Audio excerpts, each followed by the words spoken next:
മുട്ടയുടെ വെള്ളം എടുക്കുക. മുട്ട പൊട്ടിച്ചിട്ട് വെള്ളം എടുക്കുക. വെള്ളം കൂടെ അതിനകത്തോട്ട് ഒഴിക്കുക. അപ്പോൾ ഇത് മൂന്നും കൂടെ ആദ്യം നമ്മൾ ഉലുവ അരയ്ക്കണം. അങ്ങ് അരച്ചിട്ട് അതിനകത്തോട്ട് ഈ 2 സാധനം കൂടെ ഇടണ്ടേ, കറ്റാർവാഴ ജെല്ലും മുട്ടയുടെ വെള്ളം കൂടെ. ഇത് മൂന്നും കൂടെ മിക്സാക്കി അടിച്ചിട്ട് നന്നായിട്ട് പതഞ്ഞു പൊങ്ങും. അതൊന്നെടുത്ത് തലയെ തേക്കുക. ഒരു മുട്ടയുടെ വെള്ളയുടെ ഒരു നാറ്റവും വരത്തില്ല കേട്ടോ. അത് നിങ്ങൾ പരീക്ഷിച്ച് നോക്കിയോ.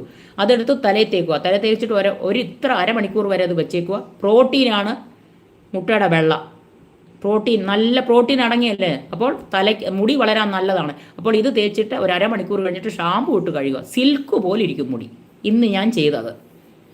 എനിക്ക് നേരമില്ലെങ്കിലും ചെയ്ത കാര്യം. കണ്ടില്ലേ നിങ്ങൾ? കണ്ടോ തിളങ്ങുന്ന കണ്ടോ? ഞാൻ ഒന്നും വേറെ ചെയ്തില്ല. അല്ലാണ്ട് തിളക്കമുണ്ടോ? വെട്ടത്തോട്ട് നിൽക്കണം. നല്ല തിളക്കമോ മുടിക്ക്. അപ്പോൾ പിന്നെ ഇപ്പോൾ അങ്ങോട്ട് പോയപ്പം ഒരടക്കലോട്ട് പോയപ്പോൾ എന്നോട് ചോദിച്ചാൽ എന്തോ മുഖം. ഞാൻ ഇത് സിൽക്ക് പോലെ ഇരിക്കും. അടിപൊളിയാ, ചെയ്തു നോക്കൂ. മുടി നന്നായിട്ട് കിളിക്കും. ഒരു